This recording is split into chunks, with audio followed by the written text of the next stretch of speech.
গোবিন্দ ছাড়া, শ্রীহরি ছাড়া এই সংসারে দ্বিতীয় আর মনুষ্যের কোনো গতি নেই। আপনি যতই ঘোরাঘুরি করুন না কেন, যতই দেবদেবীর উপাসনা করুন না কেন, আপনাকে শেষ পর্যন্ত শ্রী নারায়ণেরই চরণে যেতে হবে। ভগবান স্বয়ং বলেছেন এই কথা। পদ্মপুরাণে স্বয়ং ভগবান বলছেন ভগবতী সত্যভামাকে, খুব মন দিয়ে শুনবেন। সত্যভামার পিতা সত্রাজিৎ তিনি সূর্যের উপাসনা করতেন। তো সূর্যের উপাসনা করার কারণে তিনি সূর্যদেবের কাছে একটি মণি প্রাপ্ত করেছিলেন, সমন্তক মণি। তা সত্যভামার পিতার যখন হত্যা হয়, তিনি ভগবানের কাছে প্রশ্ন করলেন, বলে প্রভু, আমার পিতা কোন গতি প্রাপ্ত করবে? তিনি তো সূর্যের উপাসনা করতেন। তো ভগবান তখন সত্যভামাকে উত্তর দিলেন, এই সংসারে কেউ সূর্যেরই উপাসনা করুন না কেন, দুর্গারই উপাসনা করুন না কেন, শিবেরই উপাসনা করুক না কেন, যে যাহারই উপাসনা করুক না কেন, শেষ পর্যন্ত সে আমাকেই প্রাপ্ত করিয়া থাকে। প্রেম সে বলো রাধে। কেন? আমি হলাম সূর্য। ভগবান বলছেন, আমি হলাম সূর্য, আমি হলাম ইন্দ্র, আমি হলাম চন্দ্র, আমি হলাম ব্রহ্মা, আমি হলাম শঙ্কর, সবকিছু কিন্তু আমি পুরুষ, আমি প্রকৃতি। ভগবান গীতায় বলছেন তো, অহম সর্বভূতাৎ, আমি হলাম সবকিছু। অন্তর শুধু এতটুকখানি যে সোজাসুজি গোবিন্দকে ভজন করবে সে শীঘ্র গোবিন্দকে পাবে, যে ইনডাইরেক্টলি ভজন করবে, যে এদিকে ওইদিকে ঘুরে বেড়াবে, সে একটু ঘুরে ঘুরে গোবিন্দের কাছে যাবে। প্রেম সে বলো রাধে রাধে। পুকুরেরই জল হোক না কেন, কোন সরোবরের জল হোক না কেন, কোন নালার জল হোক না কেন, হয়তো অনেক দীর্ঘদিন যাবৎ তারা সমুদ্র থেকে দূরে থাকতে পারে, কিন্তু যখন বৃষ্টি হয়, বন্যা হয়, তখন কি হয়, সেই সমস্ত জল এক হয়ে আবার সেই সমুদ্রের মধ্যে মিলিত হয়। প্রেম সে বলো রাধে রাধে। জীবনে যখন ভগবত কৃপারূপী বর্ষণ হয়, যখন সদ্গুরুদেবের কৃপা হয়, যখন মহৎজনের কৃপা হয়, সেই কৃপা দ্বারা কোনো নদী, কোনো নালা, কোনো পুকুর, কোনো জলাশয়, এই রূপে যাদের যাদের জীবন বন্ধনে রয়েছে, কেউ এই দেবতা, কেউ ওই দেবতা, কেউ এই দেবী, কেউ সেই দেবী, যে চারদিকে ছড়িয়ে ছিটিয়ে রয়েছে, মহৎজনের কৃপায়, মহাপুরুষের কৃপায়, গোবিন্দের কৃপায় যখন সেই কৃপারূপী বন্যায় সে পড়ে যায়, তখন সব ঘুরে ফিরে সেই গোবিন্দের কাছেই পৌঁছে যায়। প্রেম সে বলো রাধে। একমাত্র সংসারে জীবের একই গতি, আর সেটা হলো নারায়ণ। নারায়ণ ছাড়া দ্বিতীয় আর কোন গতি, নারায়ণ পরাগতি। পরীক্ষিত প্রশ্ন করলেন, প্রভু একটি কথা বলুন, ভগবানকে কিভাবে পাওয়া যায়? যদি গোবিন্দকে পেতে হয় তাহলে পাওয়ার রাস্তা কি? শ্রী শুকদেব প্রভু খুব সুন্দর উত্তর দিয়েছেন, খুব মন দিয়ে শুনবেন। আমরা সবাই গোবিন্দকে পেতে চাই তো? কে কে পেতে চায় একটু হাত করে করতে দেখি। আচ্ছা, সত্যি? একদম সত্য কথা তো? তাহলে ভোরবেলায় উঠে রাধাকুণ্ডে কে কে স্নান করে তারা হাত উপরে করতে দেখি। আচ্ছা, বাকিরা সব বাথরুমে করে নাকি? ভোরবেলায় আমরা উঠতে পারছি না, পাশে রাধাকুণ্ড থেকে কুণ্ডে স্নান করতে পারছি না, গোবিন্দকে পেয়ে যাবো? তাকে পেতে হলে সাধনাও করতে হবে। প্রেম সে বলো রাধে রাধে। রাধাকুণ্ডের তটে, রাধাকুণ্ডের তীরে থেকেও যদি আমরা প্রাতঃকাল ব্রহ্ম মুহূর্তে গিয়ে রাধাকুণ্ডে স্নান না করতে পারলাম, কত দূর দূর থেকে এসেছো ভাবো। এখানে অনেক মানুষ এরকম বসে আছে, অনেক ভক্তদেরকে তো আমিও চিনি। কতজন বাংলাদেশ থেকে এসেছে, কতজন ত্রিপুরা থেকে এসেছে, আসাম থেকে এসেছে, কলকাতা থেকে এসেছে, উড়িষ্যা থেকে এসেছে। এত দূর এসে কুণ্ডেশ্বরীর তটে থেকেও ভোরবেলায় গিয়ে আমরা স্নান করতে পারছি, ভগবানকে পেয়ে যাবো। ভগবান কি চানাচুর? দোকানে গেলাম আর পেয়ে গেলাম, তীর্থে আসলাম পেয়ে গেলাম? না না, তার জন্য সাধন করতে হবে। ব্রহ্ম মুহূর্তে স্নান করার কথা কেন বলেছে এখানে? কার্তিক মাসে সমস্ত বেদ, শ্রুতি, বীজ, মন্ত্র, দেবতাগণ, স্বয়ং ভগবান, তারা সবাই জলের মধ্যে নিবাস করে। তো মন দিয়ে শুনবে কিন্তু কার্তিক মাহাত্ম্যে হরিভক্তি বিলাসের মধ্যে যখন আপনারা দেখবেন, তা সেখানে প্রাতঃকাল স্নানের যে বিধি বলা হয়েছে, সেই স্নানের সময় ব্রহ্ম মুহূর্তই কেন বলা হয়েছে? কেন কি ব্রহ্ম মুহূর্তে স্বয়ং ভগবান শ্রীহরি দেবতাদেরকে নিয়ে সমস্ত বেদ, শ্রুতি, বীজ, মন্ত্র ইত্যাদিগুলোকে নিয়ে জলের মধ্যে নিবাস করা। সেই সময় যে জলের মধ্যে গিয়ে স্নান করে সেই সমস্ত সব দেবতা শ্রীহরি বেদ, বীজ, মন্ত্র ইত্যাদি সবার কৃপা প্রাপ্ত করিয়া থাকেন। প্রেম সে বলো রাধে রাধে। আমি অনেক ছোট ছিলাম, আমাকে মনে আছে, রাধাকুণ্ডের তটে আমাদের মন্দির আছে রাসবাড়ি, প্রভুপাদ শ্রী 108 কোটি গোস্বামীজি মহারাজের মন্দির। তা অনেক ছোটবেলার কথা, 5 বছর 6 বছর বয়স ছিল। তো ওইখানে আমাদের একজন জেঠুগুরু ছিলেন, নিত্যলীলা প্রবিষ্ট পরম পূজ্যপাদ শ্রী সীতানাথ দাস বাবাজি মহারাজ। ভোর হতেই মঙ্গলা আরতি হওয়ার আগে জেঠু সবাইকে ডাকে, চলো উঠো উঠো উঠো। জেঠু চুপচাপ এসে আমাকে উঠিয়ে কোলে করে নিয়ে একদম, চল গোবিন্দ চল চল। সেই ছোট বাচ্চা ভোর বেলায় সেই 3টা 3:30টার সময়, কার্তিক মাস, আর কি উঠতে ইচ্ছা করে? কোলে করে নিয়ে চলে গিয়ে একদম সোজা রাধাকুণ্ডে চলে। আজকে মনে করি হয়তো সেই সব কৃপার কারণেই বোধহয় আজকে এখানে বসতে পেরেছি। জীবনে সাধুগুরু বৈষ্ণবের যদি কৃপা না হয়, বিনা মহৎপাদ রজোষী, মহৎজনের চরণের ধুলোর যতক্ষণ পর্যন্ত মাথায় অভিষেক হবে না, ততক্ষণ পর্যন্ত গোবিন্দের কৃপা সম্ভব। শ্রী জড়ভরতজি মহারাজ রঘুগণকে উপদেশ করেছিলেন, রঘু গণেই তপসা নয়াতি নচেজ্জয়া নির্বপণাৎ গৃহাত্বা ন ছন্দসা নৈব জলাগ্নি সূর্যে বিনা মহৎপাদ রজোভিষেকম। যজ্ঞ করলে, তপস্যা করলে, পরিচর্যা করলে, তীর্থ সেবন করলেও যে ফল হয় না, একমাত্র মহৎজনের, একমাত্র সাধু বৈষ্ণব, একমাত্র গুণী জ্ঞানীদের শ্রী চরণের রজে অভিষিক্ত হলেই সেই সমস্ত ফল সহজেই পায়। তার জন্য বৈষ্ণবদের চরণ ধুলো খুঁজবে, চরণ নয়। বুঝতে পেরেছ? বৈষ্ণবদের চরণ ধুলো খুঁজবে, চরণ নয়। আমরা কি করে গিয়ে চরণটাকে ধরি? না না বাবা, চরণ ধরে লাভ নেই, চরণের ধুলো খুঁজবে। পাদ রজো অভিষেকম, পদ রজ, চরণের ধুলো। প্রেম সে বলো রাধে।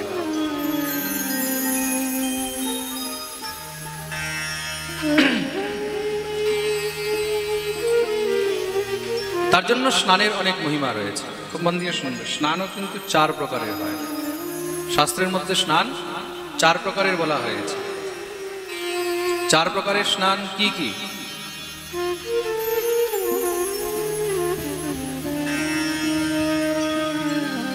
শ্রী পদ্মপুরাণের মধ্যে 4 প্রকারের স্নান বলা হচ্ছে। বায়ব্য স্নান, বারুণী স্নান, ব্রাহ্ম স্নান আর দিব্য স্নান। খুব মন দিয়ে শুনবে। 4 প্রকারের স্নান কি কি? বায়ব্য, দ্বিতীয় হলো বারুণী, বরুণ স্নান, তৃতীয় হলো ব্রাহ্ম স্নান, আর চতুর্থ হলো দিব্য স্নান। বায়ব্য স্নান কাকে বলে এটাও জানা দরকার। বস্তুত সাধারণ শব্দের অর্থ যদি দেখা যায়, বায়ব্য বায়ু, বায়ু মানে হাওয়া, বায়ু দ্বারা যে স্নান হয় তাকে বায়ব্য স্নান বলা হয়। কিন্তু এখানে বিশেষত শুধু বায়ু নয়, বায়ুর সঙ্গে এটাও লেখা রয়েছে যে গোধূলি দ্বারা গোধূলি দ্বারা মানে গরুর চরণের ধুলো দ্বারা যে স্নান করা হয় তাকে বায়ব্য স্নান বলা হয়েছে। প্রেম সে বলো রাধে রাধে। দ্বিতীয় হলো বরুণ স্নান। বরুণ স্নান কাকে বলা হয়েছে? কোন নদীর মধ্যে, কোন জলাশয়ের মধ্যে, কোন পুণ্য তীর্থের মধ্যে, তীর্থক্ষেত্রে, কোন কুণ্ডের মধ্যে, সরোবরের মধ্যে, যেরকম যমুনা স্নান, যেরকম রাধা কুণ্ডে স্নান, শ্যামকুণ্ডে স্নান, মানসী গঙ্গায় স্নান, গোবিন্দ কুণ্ডে স্নান, এরকম যত পুণ্য তীর্থ রয়েছে, পুণ্য কুণ্ড রয়েছে, সেই সমস্ত তীর্থ জলের মধ্যে স্নান তাকে বলা হয়েছে বরুণ স্নান। আর শুধু তাই নয়, নিজের আশেপাশে যদি কোনো পুকুরও থাকে সেই স্নানকেও বরুণ স্নান বলা হয়েছে, মানে জল দিয়ে যে স্নান করা হয়। আর তৃতীয় হলো ব্রহ্ম স্নান। জলের দেবতা হলেন বরুণ, তার জন্য জল দিয়ে যে স্নান তাকে বরুণ স্নান বলা হয়েছে। এখন অনেকে ভাববে, মহারাজজি তাহলে কি বাথরুমে স্নান করলে সেই স্নানের ফল পাওয়া যাবে না? নিশ্চয়ই পাওয়া যাবে। বাথরুমে স্নান করলেও সেই স্নানের ফল পাওয়া যাবে, কিন্তু পুণ্য তীর্থে স্নান করা আর নিজের গৃহের মধ্যে স্নান করা বা বাথরুমে স্নান করা, তার মধ্যে অনেক পার্থক্য আছে। প্রেম সে বলো রাধে রাধে। বলো না, বলতে নেই ও। আরো জোরে, আরো জোরে, আরো জোরে, সবাই দোনো হাত উপরে। জয় জয় শ্রী রাধে। দেখুন, যার কাছে যেমন ব্যবস্থা আছে, যার কাছে যেমন সামর্থ্য আছে, সে সেই অনুরূপেই করবে। কেউ যদি অসুস্থ আছে, শরীরে কোনো সমস্যা আছে, সে সেই অনুকূল পরিস্থিতিতেই স্নান করতে পারে। কার শরীর এতটাই অসুস্থ আছে যে স্নান করতে পারবে না, তখন গা মুছলেও কাজ হয়ে যায়। শাস্ত্রে তো 4 প্রকারের স্নান বলল, এখনই বললাম না কি কি? বায়ব্য, বরুণ, ব্রাহ্ম আর দিব্য স্নান। এগুলো লেখার জিনিস, কিন্তু দেখুন আমাদের দাদাজি নোট করছে, এগুলো সব নোট করার জিনিস। প্রেম সে বলো রাধে রাধে। বাংলাদেশ থেকে এসেছেন, সিলেট থেকে। তা যত নিয়ম শাস্ত্রের মধ্যে রয়েছে, এগুলো সামর্থ্যবানদের জন্য রয়েছে।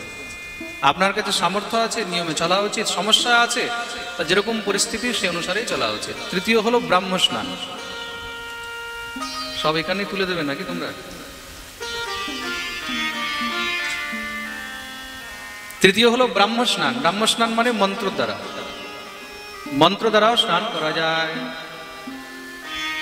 জল নিলে, জলের মধ্যে সমস্ত তীর্থদেরকে আহ্বান করলে, গঙ্গে চ যমুনে চৈব গোদাবরী, শঙ্খ মুদ্রা দ্বারা। প্রত্যেক জিনিসে একটি মুদ্রা রয়েছে। যখন আমরা ভোগ লাগাই, ভোগের মধ্যে আলাদা মুদ্রা রয়েছে। তীর্থ আহ্বান করতে হলে তখন আলাদা মুদ্রা রয়েছে। হ্যাঁ, যখন আপনি জপ করবেন, জপের মধ্যে আলাদা মুদ্রা রয়েছে। গায়ত্রীর 24টি মুদ্রা হয়। প্রেম সে বলো রাধে রাধে। 24টি মুদ্রাও জানা উচিত যারা গায়ত্রী মন্ত্র জপ করে। শঙ্খম সংকটম চৈব ইত্যাদি, সেসব শঙ্খ মুদ্রা ধারণ করে তৎপশ্চাৎ জলের মধ্যে সমস্ত তীর্থদেরকে আবাহন করিবে। ওম গঙ্গে চ যমুনে চৈব গোদাবরী সরস্বতী নর্মদে সিন্ধু কাবেরী জলেস্মিন সন্নিধিং কুরু। এটা হলো সমস্ত তীর্থদেরকে জলের মধ্যে আবাহন করার মন্ত্র। এবার যখন স্নান করবে, স্নানের মধ্যে সেই মন্ত্রের মধ্যে একটু পরিবর্তন হয়ে যাবে। গঙ্গে চ যমুনে আগে আবাহন হলো, আবাহনের পরে এবার স্নান। গঙ্গে চ যমুনে চৈব গোদাবরী সরস্বতী নর্মদে সিন্ধু কাবেরী স্নানার্থম প্রতিগৃহ্যতাম। একই মন্ত্র, একটুখানি পার্থক্যের জন্য মন্ত্রের কিন্তু রূপ পরিবর্তন হয়ে যায়। প্রেম সে বলো রাধে রাধে। যারা ভুলভাল মন্ত্র উচ্চারণ করে, খুব মন দিয়ে শুনবে কিন্তু, যারা ভুলভাল মন্ত্র উচ্চারণ করে আর বলে আরে ভুল হলে কি হলো, ভাবে তো সব সমান, তা মনে রাখবে, এক হয় শাল, আর লয়ের পিছনে যদি আকার হয় তাহলে কি হবে? শয়াকার ল কি হয়? শাল। আর শালের পরে লয়াকার যদি হয়ে যায় তাহলে কি হবে? প্রেম সে বলো রাধে রাধে। তার জন্য মন্ত্র ভুলভাল উচ্চারণ করলে কি হয়? সেই মন্ত্রের অর্থই পরিবর্তন হয়ে যায়। আর মন্ত্রের অর্থ পরিবর্তন করলে কি হয়, তখন তার ফলও বিনষ্ট হয়ে যায়। প্রেম সে বলো রাধে রাধে। তার জন্য মন্ত্র কখনো ভুলভাল পাঠ করিতে নেই। কিছুদিন আগে একটা ভিডিও খুব ভাইরাল হয়েছিল, আমাদের ভারতের একজন অনেক নামি গ্রামী পাঠক পাঠ করছে, পাঠের মধ্যে ভাগবতের প্রথম শ্লোক বলছে, আর প্রথম শ্লোকও শুদ্ধ বলতে পারছে না। হাজার হাজার লোক পাঠ শুনছে। আর এমন পাঠক যে বড় বড় চ্যানেলে লাইভ পাঠ করছে, হাজার হাজার লোক পাঠ শুনছে, সে পর্যন্ত ভাগবতের প্রথম শ্লোক শুদ্ধ বলতে পারছে না। তাহলে বিচার করে দেখুন, বর্তমান সময়ে আমাদের জ্ঞান, আমাদের উপদেশ বা উপদেশকর্তারা কোন লেভেলে আছে। যারা নিজে না সংস্কৃত পড়ে, না সংস্কৃতের কোনো জ্ঞান অর্জন করতে চায়, যা মনে আসছে ভুল ভাল যা যেরকম পাচ্ছে বকে চলে যাচ্ছে। মানুষও এরকম, মানুষও বলছে বাহ মহারাজ জি বাহ, খুব সুন্দর, প্রেম সে বলো রাধে রাধে। আগেকার দিনে পণ্ডিত হতে হলে ব্যাকরণ পড়তে হতো, শাস্ত্র পড়তে হতো, গুরুর কাছে যেতে হতো। আজকাল গুরুর দরকার হয় না, আজকাল সব ফেসবুক ইউটিউব থেকে শুনে শুনে গুরু হয়ে যায়। প্রেম সে বলো রাধে রাধে। আমরা যখন বিদ্যালয়ে পড়তে যেতাম, প্রথম প্রথম যখন আমরা পাঠ করতে যেতাম তখন ভয় লাগতো। কিসের ভয় লাগতো? যদি কোনো ভুল হয়, ভুল হলে তখন যারা জ্ঞানীরা গুণীরা বসে থাকবে, তারা হয়তো খারাপ মনে করবে, দেখো কিছু পারে না। আমি জীবনে প্রথম পাঠ করেছি তখন আমার বয়স 11 বছর। আমি যখন পাঠ করতে যাচ্ছি, আমার পিতৃদেব জানেও না যে আমার পাঠ ঠিক হয়েছে, আমি পাঠ করতে যাব। হঠাৎ করে বাবা জানলেন যে আমি পাঠ করতে যাব, তো বাবা মাকে বলছে এ পাঠ করতে যাবে, ওখানে গিয়ে আমার নাক কাটাবে, বেজ্জতি হয়ে যাবে। 11 বছর, এখন ছোট বাচ্চা, কি পাঠ করবো এখানে? সবাই বলবে দেখো পণ্ডিতজির ছেলে কি ভুলভাল বকে দিয়ে চলে এসছে। তা মা বাবাকে বলছেন আরে যা কিছুই হোক কিছু তো বলবে, কিছু ভুলভাল হলে আর কি, বেশি কিছু হলে ক্ষমা চেয়ে নেবে। রাধারানী কৃপায় শ্রীধাম বৃন্দাবনে কালীদহে দাউজির বাগিচাতে প্রথম পাঠ, আর সেই পাঠের মধ্যে বড় বড় জ্ঞানী বিদ্বানরা এসে তারা অত্যন্ত আনন্দিত হয়ে খুব আশীর্বাদ প্রদান করে গেলেন। আর তখন থেকে এই যে যাত্রা শুরু হয়েছে সে আজ পর্যন্ত চলছে।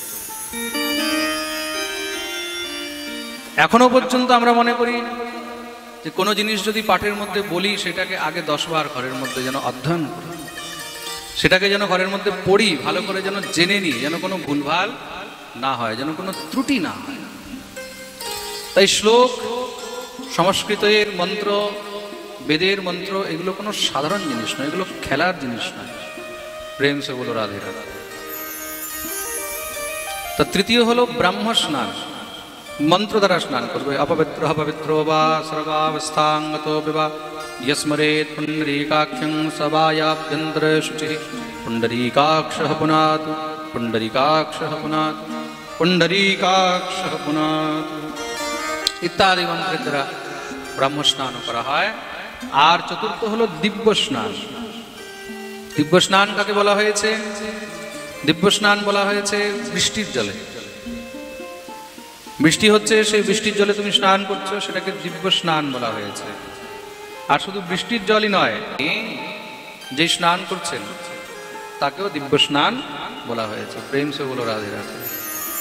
এখন এই 4 প্রকারের স্নান বললাম, তার মধ্যে যারা আলস্য ব্যক্তি তারা কিন্তু আবার এসব কাজ করে নেবে না যে মহারাজ বলে দিয়েছে এখন জল না ঢাললেও স্নান হয়ে যাবে।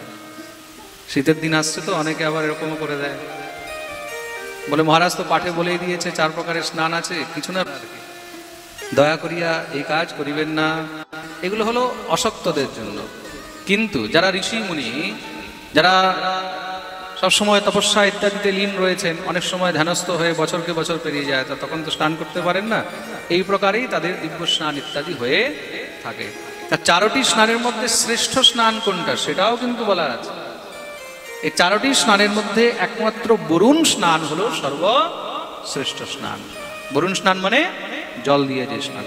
প্রেম সে বলো রাধে রাধে। বলিয়ে ভক্ত বৎসল ভগবান কি। এই হলো 4 প্রকারের স্নান। সকালবেলায় স্নান করবে, স্নানের পরে তর্পণ করবে। আমি বলেছিলাম না, নদীতে যখন স্নান করবে স্নানের পরে তর্পণ করা উচিত, অর্ঘ্য দেওয়া উচিত। অর্ঘ্য কাকে দেবে? শ্রী রাধা গোবিন্দকে সর্বপ্রথম অর্ঘ্য অর্পণ করিবে। যারা বৈষ্ণবগণ রয়েছে, এখানে বৈষ্ণবদের জন্য বলছি, সর্বপ্রথম তর্পণ কাকে করবেন?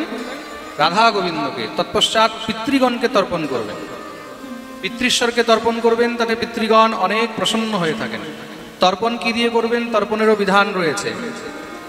আপনার কাছে যদি ফুল, চন্দন, তুলসী, অক্ষত, অক্ষত মানে চাল, এসব জিনিস থাকে, এইসব বস্তু নিয়ে কমর জলে দাঁড়িয়ে আপনি তর্পণ করতে পারেন।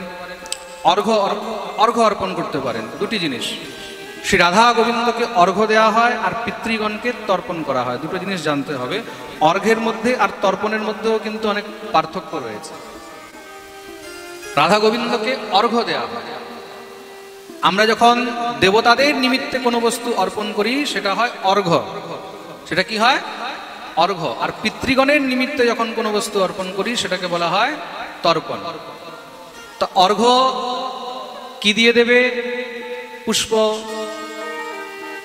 চাল, চন্দন ইত্যাদি সব লাগিয়ে এক জায়গায় হাতের মধ্যে নিয়ে রাধা গোবিন্দকে তর্পণ করলে সেখানে অর্ঘ্য দিলে তখন সেখানে তুলসী পাতাও কিন্তু রাখা যায়। তার জন্য মন্ত্র রয়েছে। যারা রাধাকুণ্ডে স্নান করছেন, স্নান করে যদি এইসব কোনো বস্তু না থাকে তখন শুধু জল নিয়েও হাতে অর্ঘ্য দেওয়া যায়। অর্ঘ্যের মন্ত্র বলা হয়েছে, कार्तिकेऽहं करिष्यामि प्रातः स्नानं जनार्दन प्रीत्यर्थं तव देवेश दामोदर मया सह नित्ये नैमित्तिके कृष्णे कार्तिके पापनाशने गृहाण अर्घ्यं मया दत्तं राधया सहितो हरि। এটা হলো অর্ঘ্যের মন্ত্র। নিত্যে নৈমিত্তিকে কৃষ্ণ कार्तिके पापनाशने गृहाण अर्घ्य मया दत्तम राधया सहित हरि। राधा सहित श्री हरिर श्री चरणे आमी अर्घ्य अर्पण करছি। যখন অর্ঘ্য অর্পণ করা হয়, অর্ঘ্য অর্পণ করতে হলে কিভাবে হাতের মুদ্রা থাকবে? এইভাবে। সবাই দেখে নেবে ভালো করে। অর্ঘ্য কিভাবে হবে? এইভাবে। দেখাও, হাত দেখাও। এইভাবে হাতের মধ্যে নিয়ে, অর্ঘ্য কখনো এক হাতে দেয় না, অর্ঘ্য সবসময় দুই হাতে দেয়া হয়। এইভাবে নিয়ে তৎপশ্চাৎ এইভাবে ছাড়বে। এইভাবে যেটা ছাড়া হয় সেটা হলো অর্ঘ্য। আর পিতৃগণকে যখন তর্পণ করা হয় তখন তর্পণ কি হয়? এক হস্তে, ডান হাতে নিয়ে এইভাবে তর্পণ করা হয়। তর্পণের বিধান হলো এইভাবে। এইভাবে বলতে এই জায়গাটার মধ্যে দিয়ে তখন ছাড়া হয়। এই যে মানে তর্জনী আর অঙ্গুষ্ঠের মাঝখানের জায়গা দিয়ে তর্পণ করা হয়। এটা হলো তর্পণের নিয়ম। অর্ঘ্য হলো সোজা, তর্পণ হলো এইভাবে দক্ষিণ দিকে। প্রেম সে বলো রাধে রাধে। পিতৃগণকে যখন তর্পণ করবে তখন পিতৃগণকে তর্পণের মধ্যে শুধু তিল দিয়ে তর্পণ করা উচিত, দুধ দিয়ে তর্পণ করা উচিত এবং জব দিয়ে। তিল, জব আর দুধ। কিছু যদি না থাকে তখন তীর্থের জল দিয়ে বা আপনি যেই জলাশয়ে স্নান করছেন সেখান থেকেও জল নিয়ে শুধু জল দিয়েও তর্পণ করা যায়। যেরকম শুধু জল দিয়ে অর্ঘ্য দেওয়া যায় তদ্রূপ জল দিয়ে তর্পণও করা যায়। প্রেম সে বলো রাধে রাধে। এটা হলো স্নান। স্নানের পরে হলো অর্ঘ্য। অর্ঘ্য, অর্ঘ্যের পরে তর্পণ ইত্যাদি করে তৎপশ্চাৎ ভগবানকে প্রণাম করে কিছুক্ষণ পর্যন্ত বাইরে বেরিয়ে একটু দাঁড়াতে হয়। সঙ্গে সঙ্গে শরীর মুছতে নেই। বেশি যদি না হয় 30-40 সেকেন্ড দাঁড়াবে। তাতে কি হবে? শরীর থেকে যে জলের ফোঁটাগুলো নিচে পড়ে সেই জলের ফোঁটাগুলো পড়লে পিতৃগণ সেই জলের ফোঁটাগুলোকে প্রাপ্ত করে। তাতে কি হয়? পিতৃগণ অত্যন্ত প্রসন্ন হয়ে থাকে। আমরা যখন কোনো তীর্থে যাই তখন আমাদের পিতৃগণ খুব আশায় থাকে। কিসের আশায় থাকে? যে আমাদের এই সন্তান তীর্থে গিয়ে আমাদের নামে শ্রাদ্ধ করবে, পিণ্ডদান করবে, তর্পণ করবে, আমাদের নামে দান ধর্ম করবে। এগুলো সব পিতৃগণ খুব আশায় থাকে। প্রেম সে বলো রাধে রাধে। তা সেখানে পিতৃগণ জল কি করে পায়? যখন আপনি স্নান করে উঠছেন, স্নান করে উঠলে তখন আপনার শরীর থেকে যেই জলগুলো পড়ছে ঝরে, সেই জলগুলো কিন্তু পিতৃগণ মুখ খুলে বসে থাকে। বায়ু পুরাণে বর্ণন রয়েছে পিতৃগণ তখন সেই জলগুলোকে প্রাপ্ত করে। আর আমরা কি করি? তাড়াতাড়ি করে মোছামুছি শুরু করে দিত। এটা কেন করি? কেন কি আমাদেরকে এই বিষয়ে কোনো জ্ঞান নেই। যখন এই বিষয়ে জ্ঞান হয়ে যায়, যারা আজকে এখানে জেনেছে চেষ্টা করবে, শরীর থেকে যদি বেশি না 50-100 ফোঁটাও পড়ে হয়তো পিতৃগণের মুখে, সেটাও হয়ে যাবে। আর এইখানে আপনি পিতৃগণের নিমিত্তে যা অর্পণ করেন পিতৃলোকের মধ্যে পিতৃগণ তার সহস্র গুণ বস্তু প্রাপ্ত করে। মনে রাখবে, আপনি 1 ফোঁটা জল এখানে পিতৃগণের নিমিত্তে দিয়েছেন, সেই 1 ফোঁটার বদলে তারা সেখানে 1000 ফোঁটা জল পায়। প্রেম সে বলো রাধে রাধে। 1000 ফোঁটা মানে কত হয়ে গেল? তার জন্য তখন তারা তৃপ্ত হয়। তৃপ্ত হলে কি হয়? তখন পিতৃগণ আমাদেরকে আশীর্বাদ করে। আর পিতৃগণের আশীর্বাদ হলে তখন সেই বংশ ইত্যাদি অত্যন্ত বৃদ্ধি পায়, ঘরের মধ্যে সবসময় সুখ সমৃদ্ধি ইত্যাদি হয়ে থাকে। প্রেম সে বলো রাধে রাধে। কার্তিক মাসে যদি দান করতে হয় তাহলে কি দান করা উচিত? খুব মন দিয়ে শুনবে কিন্তু। উত্তরখণ্ডে বর্ণন রয়েছে কার্তিক মাসে কোন কোন বস্তুর দান উত্তম হয়, কি কি জিনিস দান করা উচিত, এটাও কিন্তু বর্ণন রয়েছে। সব থেকে উত্তম হলো কার্তিক মাসের মধ্যে যদি আপনি দান করেন কম্বল দান। কি দান? কম্বল দান। কার্তিক মাসে কম্বল দান করলে তাতে কিন্তু ভগবান অত্যন্ত প্রীত হয়ে থাকেন। কম্বল বা উলের বস্ত্র। আর কোন উল? মেষের উল। মেষ মানে ভেড়া। এটা ভেড়ার উল হয়, তাকে সব থেকে শুদ্ধ বলা হয়েছে। বিভক্তি বিলাসে শুদ্ধ বস্ত্র বিষয়ে বর্ণন রয়েছে। আমরা যেটাকে শুদ্ধ বস্ত্র বলি, অনেক সময় আমরা যে শৌচ ইত্যাদিতে যাই, লেট্রিনে যাই, যাওয়ার সময় আমরা শুদ্ধ বস্ত্র পরে যাই। তো তা শুদ্ধ বস্ত্র কেন পরে যাওয়া হয়? আমাকে একবার এক বৈষ্ণব জিজ্ঞাসা করলেন, সাধু তিনি জিজ্ঞাসা করলেন, মহারাজজি শুদ্ধ বস্ত্র পরে তো যাচ্ছি, কিন্তু শুদ্ধ বস্ত্র পরে শৌচে যাওয়ার পরে তারপরে আবার মনে হবে বোধহয় এটাও অপবিত্র নাকি, আমি তো ওটা ধুয়ে দিই। তা শুদ্ধ বস্ত্র কি না ধুলে চলবে? শৌচ ইত্যাদি করে আসলে, লেট্রিন করে আসলে অনেকের মনে একটু ছুচিবাই মতন থাকে, তো শুদ্ধ বস্ত্র পরে গেল তাও মনে হয় বোধহয় না না এটাকেও ধুয়ে দেওয়া উচিত। তখন কি করা উচিত? ওটা কি ধোয়া উচিত না না ধুলেও চলবে?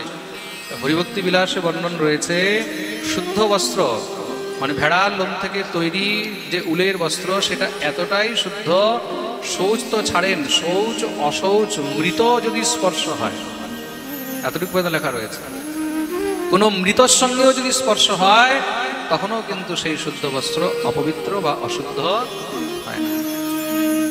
আপনারা যদি পড়েন তখন দেখবেন এমন এমন জিনিস লেখা রয়েছে ওই বিষয়ে। শুদ্ধ বস্ত্রের মধ্যে যদি কোনো প্রকারে যদি মূত্র লেগে থাকে, মানে একদম প্রমাণিত ভাবে বলছে, শুদ্ধ বস্ত্রের মধ্যে যদি কোনো ভুলে মূত্র লেগে থাকে, বলছে তবুও সেটা পবিত্র হয়। প্রেম সে বলা হয়। কিন্তু এটা কোন শুদ্ধ বস্ত্রের জন্য বলা হয়েছে? একমাত্র মেষ লোক। কার লোক? মেষ লোক। মেষ মানে ভেড়া, ভেড়া লোক, এতটাই পবিত্র। শুদ্ধ বস্ত্র পরে আপনি শৌচ ইত্যাদিও যেতে পারবেন, শুদ্ধ বস্ত্র পরে আপনি অন্যান্য কাজও করতে পারবেন। কদাচিৎ কেউ যদি মনের সন্তুষ্টির জন্য শুদ্ধ বস্ত্র ধুয়ে দেয়, তার মধ্যে কোনো সমস্যা কিছু নেই, কিন্তু শুদ্ধ বস্ত্র পরেই শৌচ ইত্যাদি যাওয়া উচিত। আর না হলে আপনি সুতি বা অন্য কোনো বস্ত্র পরে গেলে তখন আপনাকে স্নান করতে হবে, সেই বস্ত্রগুলোকেও ধুতে হবে। প্রেম সে বলো রাধে রাধে। আর কম্বল দানের এতটা মহিমা রয়েছে, এতটা মাহাত্ম্য রয়েছে। এই কিছুদিন আগেই 10-12 দিন আগে বৃন্দাবনে আমরা একদম পিওর শুদ্ধ বস্ত্র কিনে আমরা দান করলাম। কিছু আমাদের দুর্গাপূজার সময় আমাদের যত বিধবা মারা রয়েছে বৃন্দাবনে, তাদেরকে, সাধুদেরকেও খুব সুন্দর শুদ্ধ বস্ত্র দান করা হয়েছে। তা আপনারাও যদি পারেন কম্বল, শুদ্ধ বস্ত্র ইত্যাদি দান করতে পারবেন। কার্তিক মাসে আরো বেশি তার ফল প্রাপ্ত হয়। প্রথম হলো কম্বল, দ্বিতীয় হলো রত্ন। রত্নদানেরও অনেক ফল রয়েছে কার্তিক মাসে। রত্নের মধ্যে সব থেকে শ্রেষ্ঠ বলা হয়েছে স্বর্ণ। কি বলা হয়েছে? স্বর্ণ। স্বর্ণদানের ফল। তৎপশ্চাৎ তৃতীয় হলো বস্ত্রদান। কম্বল, রত্ন, তৃতীয় হলো বস্ত্র, চতুর্থ হলো জুতো। পাদুকা দান করলে, জুতো দান করলেও কিন্তু কার্তিক মাসে অত্যন্ত ফল হয়। আর পঞ্চম হলো ছাতা। ছাতা দানেরও অনেক ফল রয়েছে। আর ষষ্ঠম হলো অন্নদান। ষষ্ঠম হলো অন্নদান। প্রেম সে বলো রাধে রাধে। অন্নদান। সপ্তম হলো ফলদান।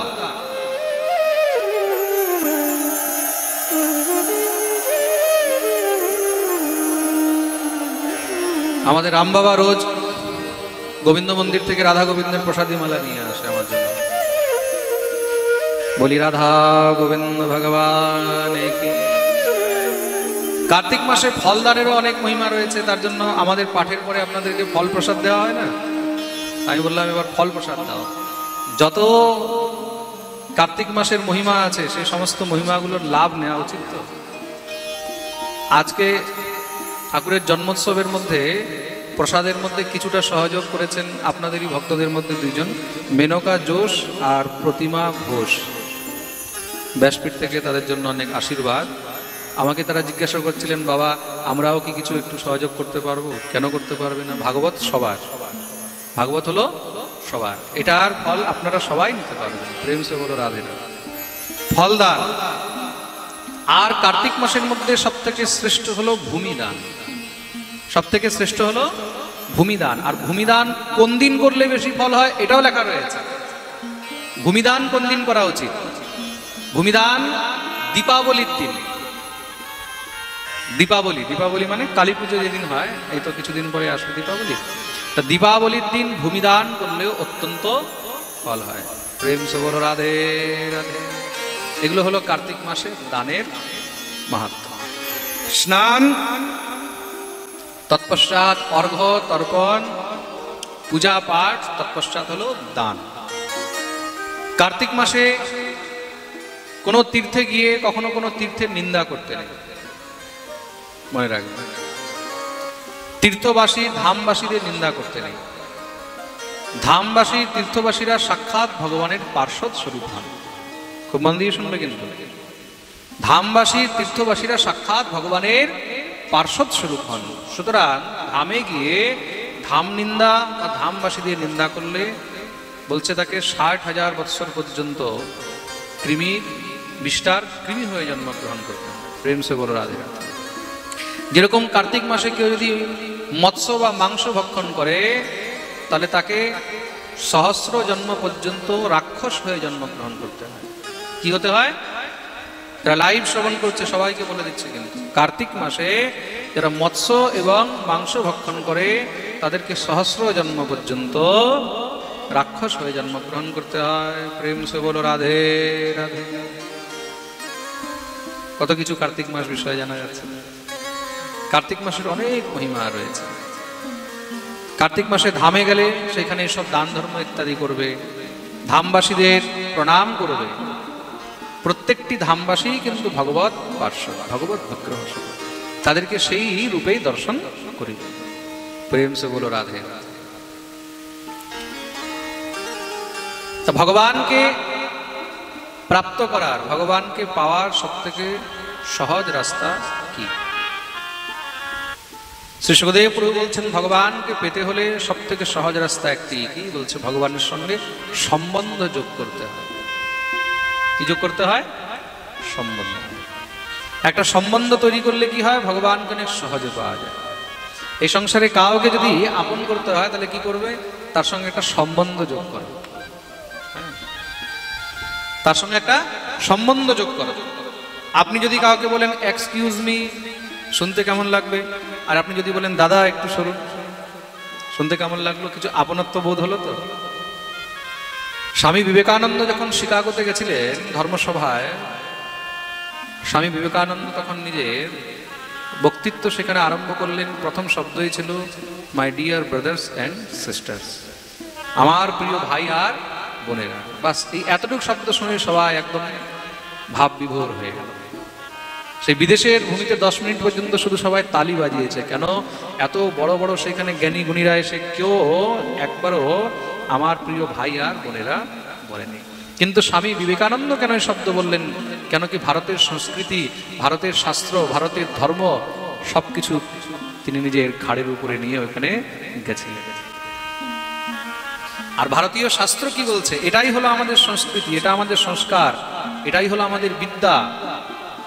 ভারতীয় শাস্ত্র কি বলছে? বলছে বসুধৈব কুটুম্বকম। কি বলছেন? বসুধৈব কুটুম্বকম, সম্পূর্ণ বসুন্ধরা মানে পৃথিবীর মধ্যে আমরা যত জীব রয়েছে আমরা সবাই হলাম কুটুম। সবাই হলাম কুটুম, সবাই একজন আরেকজনের ভাই বোন দাদা কাকা, সব আমরা এক। প্রেম সে বলো রাধে রাধে। বিশ্বের আর দ্বিতীয় এমন কোন ধর্ম নেই যে ধর্মের মধ্যে বলা হয়েছে যে আমরা সবাই এক। অন্য ধর্মে কি বলছে? যারা আমাদের ধর্ম মানে না তারা কাফের, তাদেরকে মেরে ফেলো। বিচার করে দেখুন এই সনাতন ধর্ম কেন এত শ্রেষ্ঠ ধর্ম।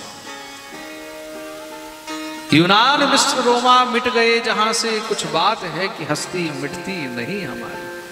এই পৃথিবী থেকে বড় বড় সভ্যতা নষ্ট হয়ে গেছে। ইউনানি সভ্যতা, মিশ্রের সভ্যতা নষ্ট হয়ে গেছে তো 5000 7000 বছর প্রাচীন সভ্যতাগুলো নষ্ট হয়ে গেছে, কিন্তু এখনো পর্যন্ত হিন্দু সভ্যতা যেমন ছিল তেমনই আছে। এই হিন্দু সভ্যতার যে গোড়া, যে জড়, যে মূল, এটা এত বিশাল, এত গভীর, কেউ যদি 100 জন্মে নয় 1000 জন্ম চেষ্টা করে এটাকে নষ্ট করার, তার বাপের সামর্থ্য নেই। প্রেম সে বলো রাধে রাধে। বাকি দেশের মধ্যে ইউনিভার্সিটি খুলেছে 200 বছর 300 বছর আগে, আর ভারতের মধ্যে আজ থেকে 5000 বছর আগের থেকে ইউনিভার্সিটি ছিল। আজ থেকে প্রায় 18 বছর আগে ভারতের মধ্যে এত বিশাল বড় মহারাজ, 1800 বছর আগে কিন্তু নালন্দা বিশ্ববিদ্যালয়, তক্ষশিলা বিশ্ববিদ্যালয় ছিল, যেখানে পুরো মহারাজ এশিয়া ইউরোপ থেকে সব স্টুডেন্টরা পড়তে আসতো। এক দস্যু আক্রমণকারী বখতিয়ার খিলজি, সেই বখতিয়ার খিলজি মুসলিম আক্রমণকারী, সে এসে নালন্দা বিশ্ববিদ্যালয়কে জ্বালিয়ে দিল। কেন? তৎকালীন সমস্ত বিশ্ববিদ্যালয়ের মধ্যে সব থেকে বৃহত্তম বিশ্ববিদ্যালয় ছিল নালন্দা। কোথায়? মগধে, বর্তমান বিহারের মধ্যে, পাটলিপুত্র। সেখানে লক্ষ লক্ষ গ্রন্থ ছিল, ভারতীয় বেদ, বেদান্ত, উপনিষদ ইত্যাদি গ্রন্থ ছিল। সে ভেবেছে এগুলো জ্বালিয়ে দিলে এই ধর্ম নষ্ট হয়ে যাবে, কিন্তু সে ভুলে গেছে যে ভারতীয় সভ্যতা শুধু গ্রন্থের উপরে টিকে নেই। ভারতীয় সভ্যতা, ভারতীয় সংস্কৃতি সবার শ্রুতির মধ্যে রয়েছে, সবার ভিতরে মুখস্থ রয়েছে। প্রেম সে বলো রাধে রাধে। আমাদের যে আচার্যগণ হয়েছেন, চাহে সে মহারাজ ছয় গোস্বামী হোক, চাহে সে মহারাজ মাধবাচার্য হোক, চাহে আমাদের শঙ্করাচার্য হন, চাহে রামানুজাচার্য হন, এই সংসারের মধ্যে যত আমাদের বড় বড় আচার্যগণ হয়েছেন, তাদের ভিতরে সমস্ত সব শাস্ত্র গ্রন্থ একদম শ্রুতি রূপে নিহিত রয়েছে, মুখস্থ রয়েছে। কত শাস্ত্র, কত গ্রন্থ আমাদের বড় বড় বিদ্বানদের মুখস্থ রয়েছে। তার জন্য মহারাজ সেই বিশ্ববিদ্যালয়কে জ্বালিয়েও ভারতীয় সভ্যতাকে নষ্ট করা যায়। ইতিহাসে লেখা রয়েছে, আপনারা যারা পড়েছেন নিশ্চয়ই পড়েছেন হবে, নালন্দা বিশ্ববিদ্যালয়ে 6 মাস পর্যন্ত শুধু আগুন জ্বলেছে, এত গ্রন্থ ছিল। প্রেম সে বলো রাধে। তো ভগবানকে যদি পেতে হয় তার সঙ্গে একটা সম্বন্ধ যোগ করতে হবে। আর সম্বন্ধ কেমন হয়?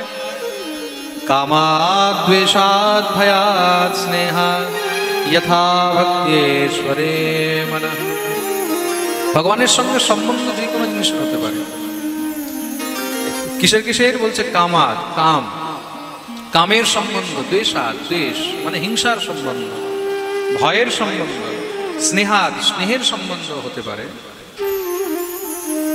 পরীক্ষিত প্রশ্ন করলেন, ভগবানকে কামের দ্বারাও পাওয়া যায়? ভগবানকে দ্বেষ মানে হিংসা করেও পাওয়া যায়? ভগবানকে ভয়াত মানে ভয়ের দ্বারাও পাওয়া যায়? সুখদেব প্রভু বলছেন আগে হ্যাঁ। তাহলে এমন কি কেউ পেয়েছে? বলে হ্যাঁ পেয়েছে। কে? খুব সুন্দর বর্ণনা। গোপ্য কামাদ ভয়াদ কংস দ্বেষাচ্ছেদ্যাদয়ো নৃপাঃ সম্বন্ধাদ বিষ্ণয় স্নেহাৎ यूयं भक्त्या वयं विभो। गोप्य कामाद भयाद कंस। গোপীগণ ভগবানকে কামের দ্বারা পেয়েছেন। কিসের দ্বারা পেয়েছেন? জোরে বলো। কামের দ্বারা, তাই তো? তাদের মনে কি অভিলাষা ছিল? নন্দ গোপসুতং দে পতিম মে কুরুতে নমঃ। গোপীদের মনে কি ইচ্ছা ছিল? নন্দ গোপসুতম দেবী পতিম মে কুরুতে নমঃ। নন্দ নন্দন শ্রীকৃষ্ণকে যেন আমরা পতিরূপে পেতে পারি। তা গোপ্য কামা।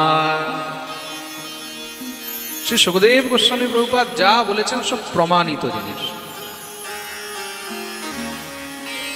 দেখুন, এই সংসারে আমরা যদি ভাবি যে আমরা কাম, ক্রোধ, লোভ, মোহ থেকে বেঁচে যাব, এগুলোকে আমরা ত্যাগ করে দেব, এই সংসারে আজ পর্যন্ত এগুলোকে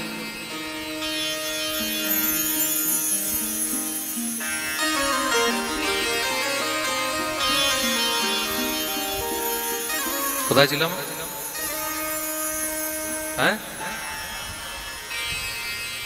কামা মন্ত্র দিয়ে গেল, ভুলে গেলাম। প্রেম সে হলো রাধে রাধে। দেখুন, আমরা যদি চাই যে কাম, ক্রোধ, লোভ, মোহ এগুলোকে আমরা ত্যাগ করে দেব বা এগুলো থেকে আমরা বেঁচে যাব, এই সংসারে আজ পর্যন্ত কেউ বাঁচতে পারে। শ্রীধর স্বামীপাদ বলছেন, ব্রহ্মাদিজয় সংরূঢ় দর্প কন্দর্প দর্পঃ। ব্রহ্মা থেকে নিয়ে ইন্দ্র পর্যন্ত কেউ আজ পর্যন্ত মহারাজ কন্দর্পের দর্প থেকে বাঁচতে পারেনি। পেরেছে? তার জন্য বলেছেন বিবেকবান পুরুষকে, সাধককে কাষ্ঠের নারী থেকেও দূরে থাকা উচিত। মাত্রা স্বসা দুহিত্রাবা যথা বিবিক্তাসনো ভবেৎ বলবান ইন্দ্রিয় গ্রামো বিদ্বাংসমপি কর্ষতি। মহর্ষি বেদব্যাস বলছেন, ইন্দ্রিয় এত বলবান যে বড় বড় বিদ্বানকে পর্যন্ত ভ্রষ্ট করে দেয়, বড় বড় জ্ঞানী গুণীদের মতি ভ্রষ্ট করে দেয়। কেন? অগ্নি তুল্য সমা নারী ঘৃততুল্য সমো নরঃ। নারীকে অগ্নির তুল্য বলা হয়েছে আর পুরুষকে ঘৃতের তুল্য বলা হয়েছে। সে যতই বড় সাধক হোক না কেন, ভ্রষ্ট হতে কিঞ্চিত সময়ও লাগে না। প্রেম সে বলো রাধে রাধে। কাম এমন জিনিস, সুতরাং সেই কামকে পরিত্যাগ করা সম্ভব নয়, সেই কামের উপরে বিজয় পাওয়া সম্ভব নয়। কামের উপরে বিজয় তো শুধু একজনই পেয়েছে, কামপুরম নত। কামের উপরে একজনই বিজয় পেয়েছেন। কে জয়তি শ্রীপতির গোপ দাস মন্ডল মণ্ডিত।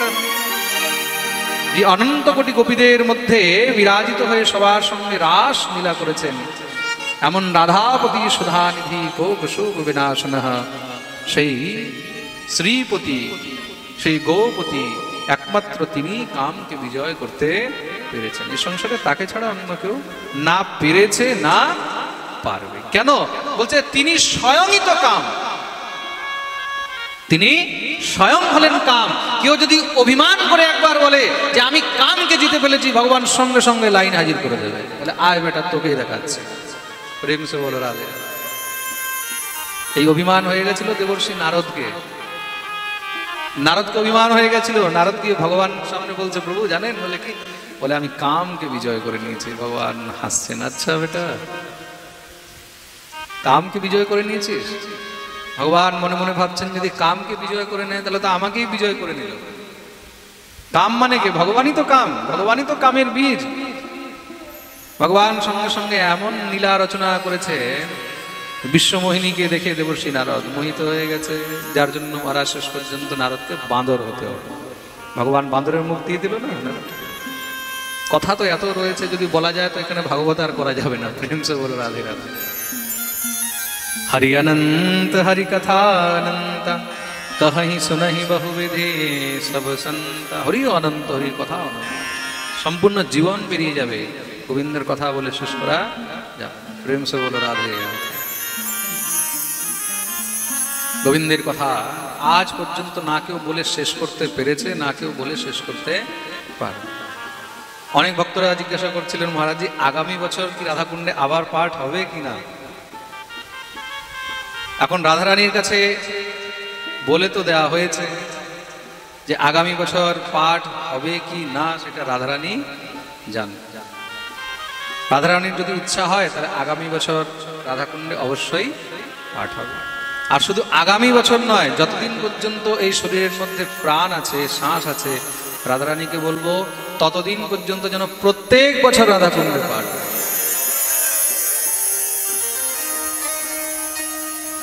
আমাকে তো আমাদের ধর্মশালার আমাদের ম্যানেজার বাবু সুব্রতা বলছিলেন, দাদা আপনি আগামী বছর কিন্তু আরেকটু বেশি সময় করে পাঠ রাখবেন, আমি আপনাকে আরো বেশি করে ঘর দিয়ে দেব। প্রেম সে হলো রাধে রাধে। গোবিন্দের কথা আজ পর্যন্ত না কেউ শুনে তৃপ্ত হয়েছে, না কেউ বলে পুরো করতে পারবে। তা কাম শেষ তো হবে না, কামকে বিজয় করতে পারবে না, কিন্তু সেই কামকে তুমি যদি গোবিন্দের দিকে ঘুরিয়ে দাও, সেই কাম দিয়ে যদি একমাত্র তোমার বাঞ্ছা, একমাত্র অভিলাষা গোবিন্দকে পাওয়ার হয়ে যায়, তখন সেই কামের দ্বারা তুমি সেই পরম পদ প্রাপ্ত করে নিতে পারবে। তা কামও যদি হয় তাহলে কাম কার জন্য? গোবিন্দের জন্য। গোপ্য কামাদ ভয়াদ কংস গোপীগণ কামের দ্বারা গোবিন্দকে পেয়েছে, আর কংস ভয়ের দ্বারা পেয়েছে। ওই যখন থেকে কংস শুনেছে না ওই কৃষ্ণ হলো আমার কাল, দেখতে কেমন বলছে কালো কালো, তখন থেকে মহারাজ কালো দেখলেই শুধু কৃষ্ণকে দেখতে পায়, দিনরাত শুধু সেই কৃষ্ণ কৃষ্ণ কৃষ্ণ কৃষ্ণ কৃষ্ণ। কার চোখের সেই কালো মণিগুলোকে দেখলেও কৃষ্ণকে দেখতে পায়। একদম ব্রহ্মবেদ ব্রহ্মৈব ভবতি এমন অবস্থা হয়ে গেছে। কৃষ্ণ দেখতে দেখতে এমন কৃষ্ণময় হয়ে গেছে, ভগবানের কোনো ভক্ত হয়তো এত কৃষ্ণ নাম করেনি যত কংস ভয়ে কৃষ্ণ নাম করেছে। প্রেম সে বলো রাধে। তো ভয়াদ কংস, কংস তো ভগবানকে পেল কিসের মাধ্যমে পেয়েছে? ভয়।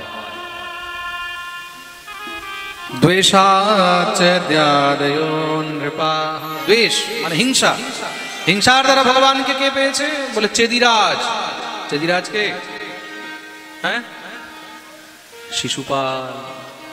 চেদিরাজ হলো শিশুপাল। শিশুপালকে ভগবানের পিসির ছেলে, কিন্তু ভগবানের সঙ্গে হিংসা করতো। তো কেমন হিংসা ভাবো। রাজসূয় যজ্ঞের মধ্যে ভগবানকে প্রথম অগ্রপূজার অধিকারী বানানো হয়েছে, আর আপন পিসির ছেলে হয়ে ভগবানকে গালাগালি করছে। একে অগ্রপূজার অধিকারী বানিয়েছো, এই ছলিয়া কপটি, যা পারছে তা গালাগালি দিচ্ছে। হিংসা। ভগবান কি করলেন? তার উদ্ধার করে দিয়েছেন, তাকেও পরম পদ দিয়ে দিয়েছে। সেও ভগবানকে পেয়েছে। কিসে পেয়েছে? হিংসায়। সবসময় শুধু হিংসা করতো গোবিন্দ। সম্বন্ধাদ বৃষ্ণেহ স্নেহাৎ यूयं भक्त्या वयं विभो। আর বৃষ্ণিবংশী যদুবংশীরা ভগবানকে পেয়েছে কিসে? বলে সম্বন্ধ, স্নেহের সম্বন্ধ। কেউ ভাই, কেউ ভাইপো, কেউ কাকা, কেউ জ্যাঠা, কেউ দাদু, কেউ নাতি, যে যেরকম সম্বন্ধ গোবিন্দকে দেখেছে সে তেমন সম্বন্ধের দ্বারাই গোবিন্দকে পেয়েছে। প্রেম সে বলো রাধে। পরীক্ষিত প্রশ্ন করলেন, বলে প্রভু এই শিশুপাল এরা কে ছিল পূর্বজন্মে? শিশুদেব প্রভু বলছেন, এই যে শিশুপাল ছিল না, শিশুপালের সঙ্গে আরেকজন জড়িদার ছিল, নাম হলো দন্তবক্র। এই শিশুপাল আর দন্তবক্র দুইজন পূর্বে ভগবানের দুই পার্শ্বদ ছিলেন, জয় আর বিজয়। সনকাদি ঋষিদের অভিশাপে তারা অসুর হয়ে জন্মগ্রহণ করলো। 3 জন্ম অসুর হয়ে এসেছেন। প্রথম হলো হিরণ্যাক্ষ আর হিরণ্যকশিপু, দ্বিতীয় হলো রাবণ আর কুম্ভকর্ণ, তৃতীয় তারপরে হলো তারা এই শিশুপাল আর দন্তবক্র। পরীক্ষিত বললেন, প্রভু হিরণ্যাক্ষের তো উদ্ধারের কথা শুনেছি, কিন্তু হিরণ্যকশিপুর উদ্ধারের কথা শুনিনি, কৃপা করে একটু সেই বর্ণন আপনি আমাকে। শুনেছি নাকি ভগবান হিরণ্যকশিপুর উদ্ধারের জন্য বিচিত্র রূপ ধারণ করেছেন? সুখদেব প্রভু বলছেন, হ্যাঁ, ওটা কৃপা করে আমি সেই দিব্য বর্ণনা শুনতে চাই। সে সুখদেব প্রভু আরম্ভ করলেন। হিরণ্যাক্ষের মৃত্যুর পরে ভাইয়ের মৃত্যুর প্রতিশোধের জন্য হিরণ্যকশিপু তপস্যা করতে গেছে, ঘোর তপস্যা করেছে। ব্রহ্মা প্রসন্ন হলেন। প্রসন্ন হয়ে ব্রহ্মা বললেন, বর চাও। পরম পিতা এমন বর দেন আমি যেন অমর হয়ে যাই। ব্রহ্মা বললেন, সে তো সম্ভব নয়। কেন? বলে ভাই আমিও অমর নই, এক না একদিন আমাকেও যেতে হয়। তাহলে বলে অমরত্ব ছেড়ে তুমি যা চাইবে তা। তাহলে এমন বর দেন, না যেন ঘরে মরি, না বাইরে মরি, না দিনে মরি, না রাত্রে মরি, না আকাশে মরি, না পাতালে মরি, না জলে মরি, না স্থলে মরি, না অস্ত্রে মরি, না শস্ত্রে মরি, না পশুর হাতে, না পক্ষীর হাতে, না নরের হাতে, না বানরের হাতে, না দেবের হাতে, না দানবের হাতে। শুধু তাই নয়, 12 মাসে যেন আমার মৃত্যু না হয়। ব্রহ্মা বললেন, আর কিছু? বলে সৃষ্টির মধ্যে আপনার রচিত কোনো জীবের হাতেই যেন আমার মৃত্যু না হয়। ব্রহ্মা বললেন, তথাস্তু, যাও তাই হয়। ब्रह्मा तो वरदान दिए चले गए, हिरण्यकशिपु अट्टहास शुरू कर दिए। बोले हमने तो ब्रह्मा जी को भी चूना लगा दिया। परमपिता ब्रह्मा बोलছেন অমরত্ব দেবেন না, তাহলে কি দিয়ে গেলেন? ঘুরিয়ে ফিরিয়ে তাই তো দিয়ে গেলেন। মানুষ মরবে কোথায়? ঘরে বাইরে, দিনে রাতে, আকাশে পাতালে, জলে স্থলে, পশুর হাতে, পক্ষীর হাতে। আরে কখনো যদি নাও মরে, 12 মাসে তো মরবেই মানুষ, তাও মরবো না, আমি তো অমর হয়ে গেলাম। স্বর্গ মর্ত পাতাল তিনও লোকে মহারাজ আধিপত্য স্থাপিত করে নিয়েছে। তার অত্যাচার এত বেড়ে গেল মহারাজ, কেউ আর হরিনাম নিতে পারে না। হিরণ্যকশিপু রাজ্যে এখন আর কেউ হরিনাম নিতে পারছে না, সব ভয়ে কম্পন করে। সেই হিরণ্যকশিপুর গৃহের মধ্যে পরম ভগবত ভক্ত পুত্র জন্মগ্রহণ করলেন, নাম হলো প্রহ্লাদ। বলিয়ে প্রহ্লাদ জি মহারাজ কি। শ্রী প্রহ্লাদ জি মহারাজ অবতীর্ণ হয়েছেন। আস্তে আস্তে প্রহ্লাদ বড় হচ্ছেন, মুখের থেকে কথা ফুটলো। অন্য বাচ্চাদের মুখ থেকে মা বাবা কাকা বেরোয়, প্রহ্লাদের মুখ থেকে প্রথম শব্দ বেরিয়েছে হরি হরি হরি হরি। আহা, শুনে হিরণ্যকশিপু কি খুশি। বলে হরিনাম শুনে খুশি হয়েছে? বলে আজকে হ্যাঁ, হরিনাম শুনেই খুশি হয়েছে। কেন? বলে খুশির কারণটা অন্য।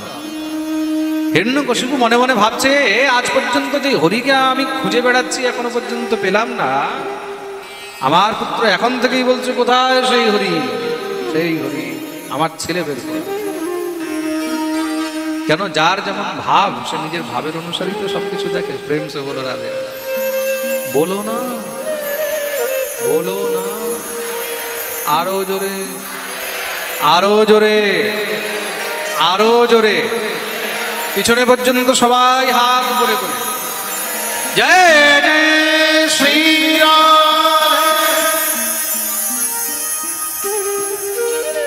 দেখতে দেখতে বাচ্চা বড় হয়েছে, মারা 5-6 বছর অবস্থা হলো, বিদ্যা অধ্যয়ন করার জন্য গুরুকুলে পাঠিয়েছেন। গুরুকুল কোথায়? শুক্রাচার্যের 2 শিষ্য ষণ্ড অমর্ক, দত্তদের গুরুকুলের মাস্টার, দত্ত ইউনিভার্সিটির প্রফেসর। পুত্রকে পাঠিয়েছেন বিদ্যা অধ্যয়ন করতে মহারাজ। এখন দত্তগুরু শুক্রাচার্যের 2 শিষ্য ষণ্ডা অমর্ক সেখানে কি শিক্ষা দিচ্ছে? মারো কাটো বিদ্যা। প্রহ্লাদ চুপচাপ বসে শুনে মনে মনে ভাবে, ইস, গুরুরা এইসব শেখাচ্ছে, ছি ছি ছি। চুপচাপ বসে শুধু হরিনাম করতে থাকে। 3-4 মাস পেরিয়েছে, পিতা ভাবলেন পুত্র কি শিখেছে একটু দেখি। খুব সুন্দর করে গিয়ে পুত্রকে কোলে নিয়ে বসিয়েছেন, আদর করে স্নেহ করে জিজ্ঞাসা করলেন, একদা সুররাটপত্রম অঙ্কমারোপ্য পাণ্ডবম পপ্রচ্ছ কথ্যতাম বৎসমন্যতে সাধু যদ ভবান। প্রহ্লাদ, হ্যাঁ বাবা, তুমি গুরুকুলে এখন পর্যন্ত কি শিখেছো? পপ্রচ্ছ কথ্যতাম বৎসমন্যতে সাধু যদ ভবান, যেটা সব থেকে ভালো কথা, সাধু কথা, সেটা আমাকে। শ্রী প্রহ্লাদজি মহারাজ মনে মনে ভাবলেন, বাবা ভালো জিজ্ঞাসা করেছে, গুরুরা তো সবসময় খারাপ ট্রেনিং দেয়, তাহলে ভালোই বলতে হবে। বাবা সব থেকে ভালো জানো কি? কি? তৎসাধুমন্যে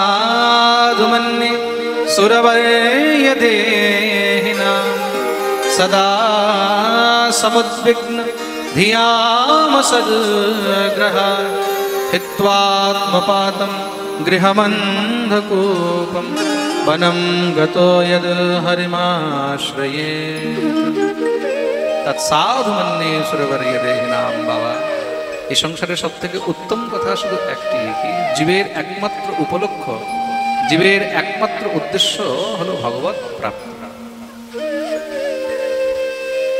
একমাত্র গোবিন্দের পাদপদ্ম প্রাপ্তি, শ্রী হরি প্রাপ্তি হলো একমাত্র জীবের মূল উদ্দেশ্য।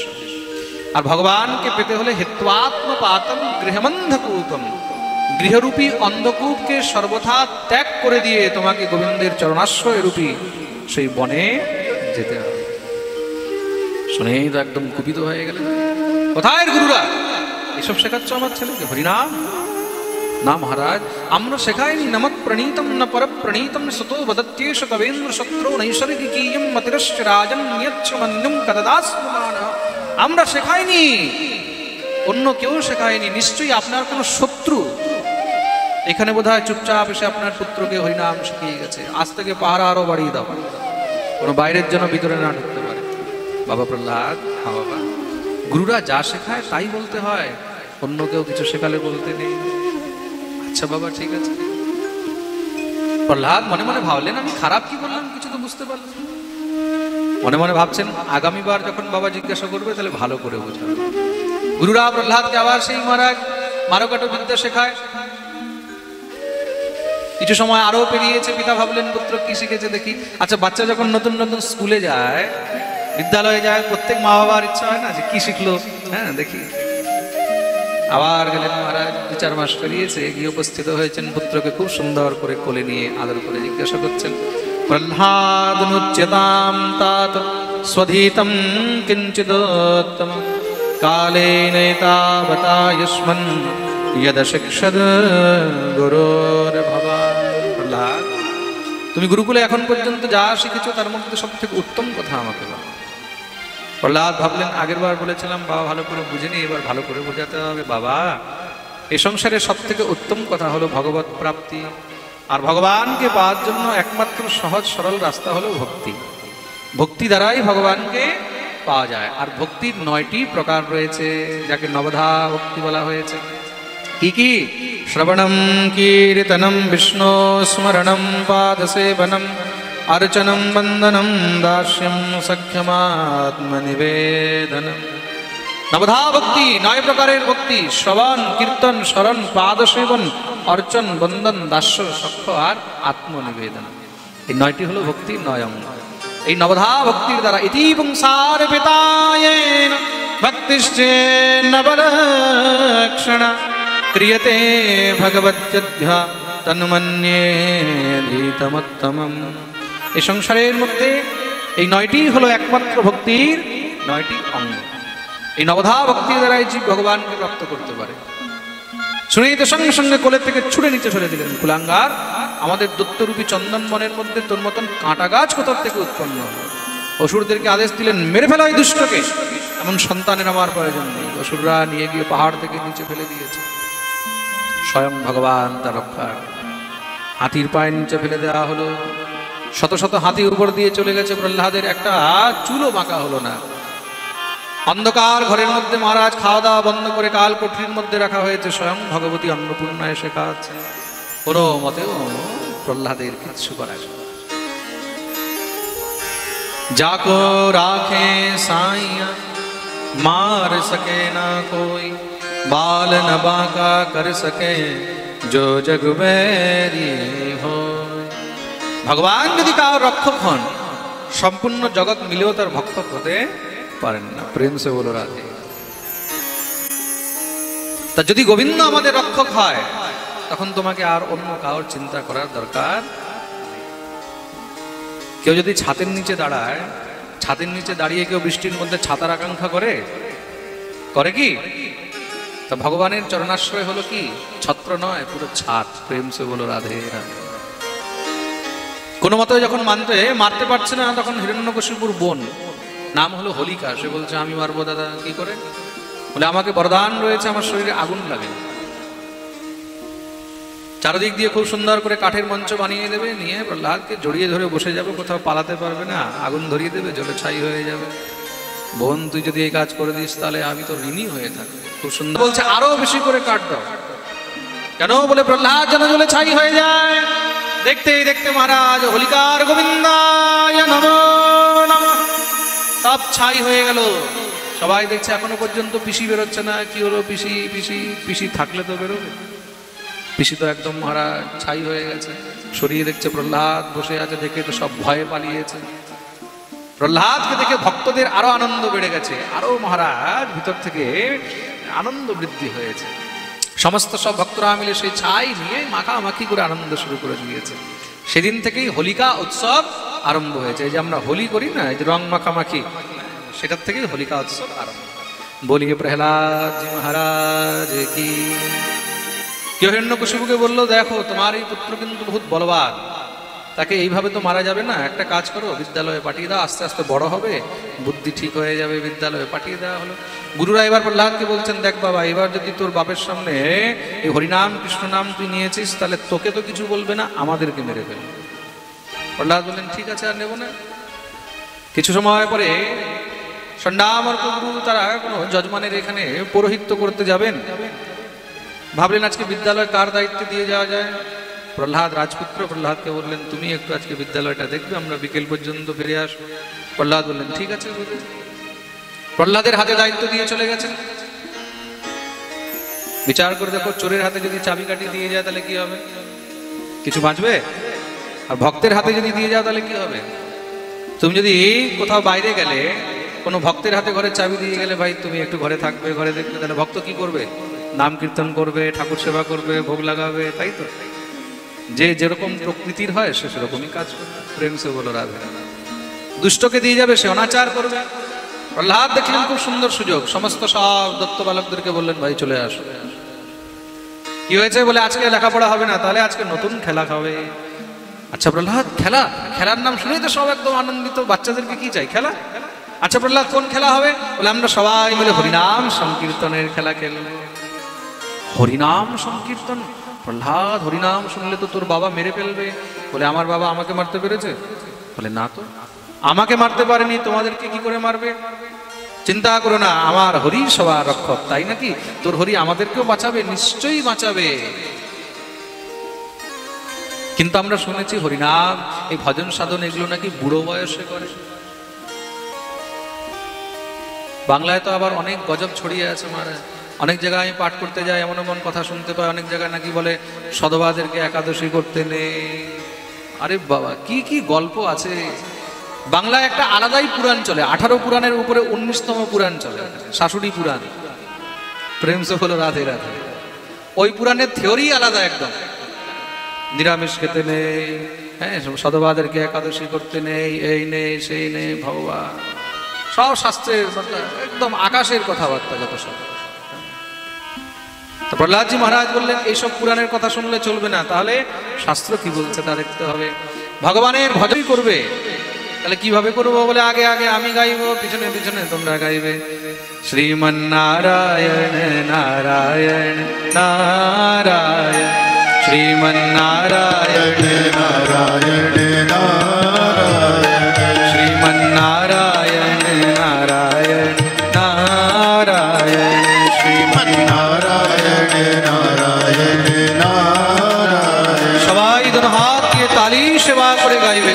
শ্রীমন্নারায়ণ নারায়ণ নারায়ণ, শ্রীমন্নারায়ণ নারায়ণ নারায়ণ, লক্ষ্মী নারায়ণ নারায়ণ নারায়ণ, লক্ষ্মী নারায়ণ নারায়ণ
नारायण नारायण जय नारायण नारायण नारायण लक्ष्मी नारायण नारायण नारायण नारायण नारायण नारायण श्रीमन्नारायण नारायण नारायण श्रीमन्नारायण नारायण नारायण श्रीमन्नारायण नारायण नारायण श्रीमन्नारायण नारायण नारायण भजमन नारायण नारायण नारायण नारायण नारायण नारायण দেখতে দেখতে সকাল থেকে বিকেল হয়ে গেল ষণ্ডাবর্গ ফিরে এসেছে ষণ্ডাবর্গ এসে দেখছেন সেখানে বিশাল নাম সংকীর্তন চলছে দেখে তো ভয় পেয়ে গেছে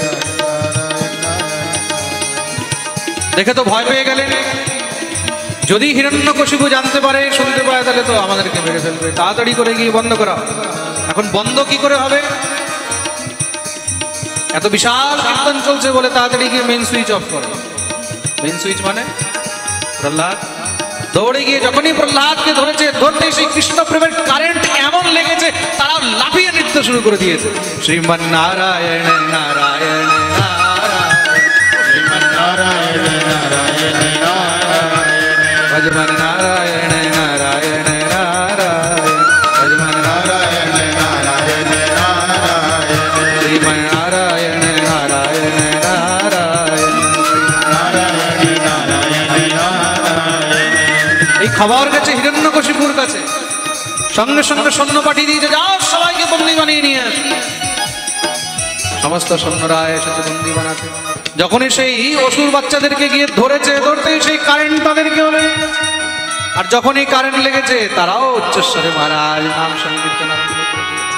আরো যত সৈন্য পাঠিয়েছে সব আসে যে একবার আসে সে আর ফিরে যায় না কেন এই কারেন্ট একবার যাকে ধরে তাকে আর ছাড়ে না হিরণ্যকশিপু ভাবলো আমি গিয়ে দেখি হিরণ্যকশিপু এসে দেখছে ওরে বাপরে সেই কি বিশাল নগর সংকীর্তন চলছে শ্রীমন্নারায়ণ নারায়ণ নারায়ণ नारायण नारायण नारायण ভজমন নারায়ণ নারায়ণ নারায়ণ नारायण नारायण नारायण শ্রীমন্নারায়ণ নারায়ণ নারায়ণ श्रीमन्नारायण नारायण नारायण ভজমন নারায়ণ নারায়ণ নারায়ণ श्रीमन्नारायण नारायण नारायण